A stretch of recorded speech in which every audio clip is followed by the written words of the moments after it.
There is a massive defect in the Bittensor market structure right now, and almost nobody is talking about it because they are too busy staring at a bearish chart. Here's the only data point that matters today. Holding TAO on a reliable centralized exchange like Binance currently pays you 0.12%. Holding it on-chain pays you 6.5%. And if you know where to look in the subnets, that yield can hit 50%. Smart capital does not ignore a risk-free spread like that. They migrate. And that migration is creating a liquidity vacuum exactly at the moment price is testing a multi-year structural support. We are seeing a supply shock where 76% of the tokens are already gone, leaving a paper-thin float for the institutions that just got the green light to buy. If you think this is just another dip, you are missing the plumbing being built under the floorboards. Today, I'm breaking down the specific yield arbitrage draining exchanges, the new institutional products that just went live, and the exact price level where this entire bullish thesis falls apart. I'm Crypto Yield Pro, and I want to set the stage right away, because if you don't understand the structure, you'll get shaken out.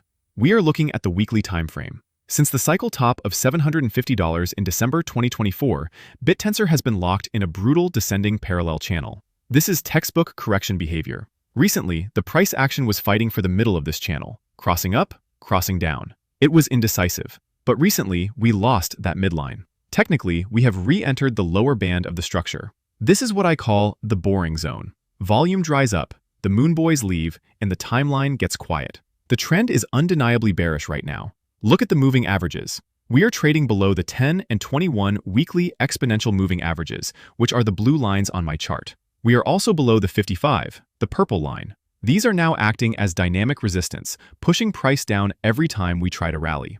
A novice trader looks at this chart, sees the trend is down, and short sells the bottom. A professional investor looks at why the price is down and compares it to the on-chain reality. And right now, the on-chain reality is screaming that the sellers are running out of ammo. Let's talk about the yield gap, because this is the engine driving the supply shock. Look at the exchange yields. Binance is offering 0.12% APY.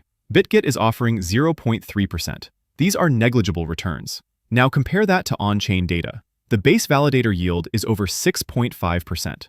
This creates a one-way street for capital. Rational actors, people who like money, are forced to withdraw their TAO from exchanges to capture that 6% spread. This drains the order books. This drain is quantified right here. Look at the staking ratio. 76% of the entire TAO supply is staked. Compare that to Solana at 69% or Cardano at 58%. TAO has one of the highest lockup rates in the entire industry. That means less than 25% of the supply is liquid. The float is incredibly thin, and this thin float is about to get hit by a new wave of demand. This is the part the bears are missing. We now have the Grayscale Trust trading on OTC markets. But more importantly, look at the Safello staked ETP on the SIX Swiss exchange. No wallets, no custody headaches. This is crucial. Safello isn't just an ETP, it's a staked ETP. That means when institutions buy this product, the underlying TAO is bought and then staked, effectively removing it from circulation permanently. They are weaponizing the supply shock. But there's a second layer to this squeeze, happening inside the network. We are seeing a subnet season. Small-cap subnets are offering yields up to 50% APY. We are seeing millions in organic inflows into these subnets, which have no market makers, just pure organic demand. This is causing a massive capital rotation. Look at this chart. Root staking, which is passive holding, is down 10%. But subnet value, active speculation, is up 10 times. Capital is moving from safety to risk. In TAO stats, we can see that 78% of the volume is now in the alpha or subnet layer. This is a sign of a maturing ecosystem. Investors are no longer just holding, they are using the network to chase alpha. Finally, we have the narrative anchor. On one side, we have the hard physics of the market, a 21 million supply cap with fractal halvings, just like Bitcoin. On the other side, we have the viral narrative captured perfectly here by CZ.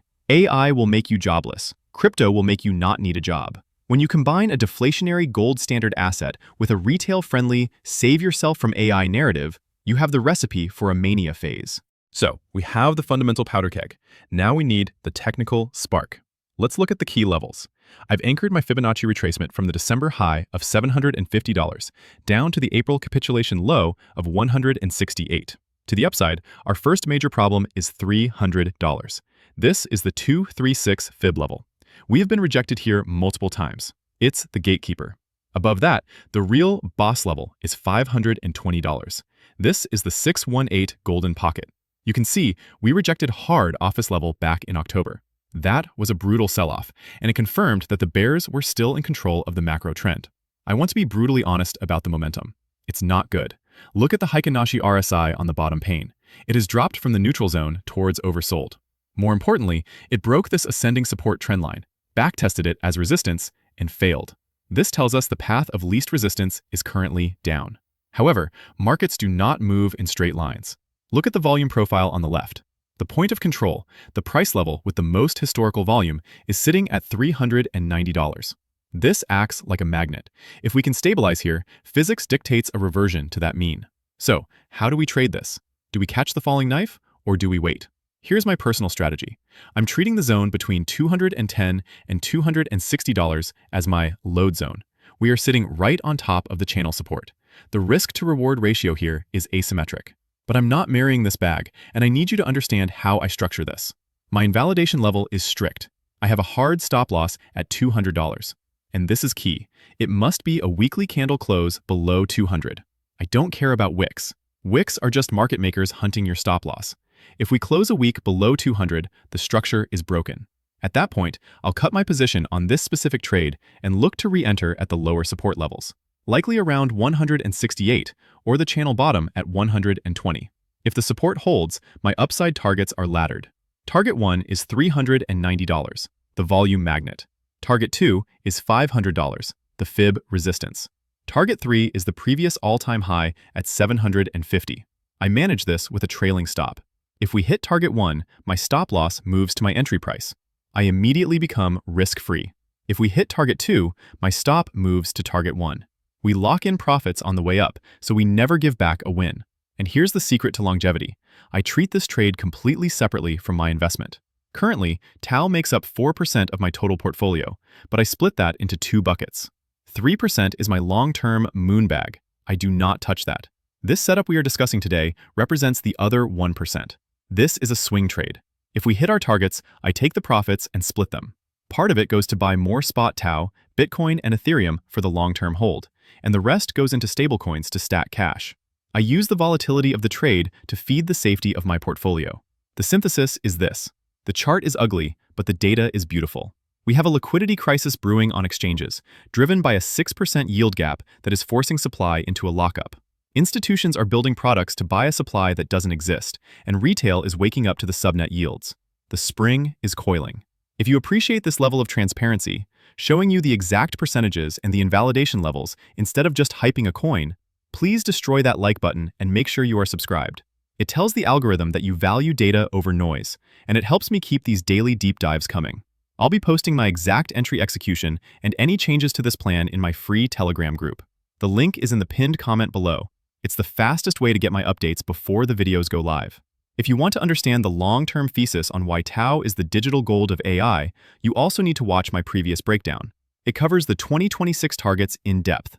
My videos are never financial advice, but please, don't let the boring zone bore you out of your positions. Patience is key. Thanks for watching, and I'll see you soon in the next one.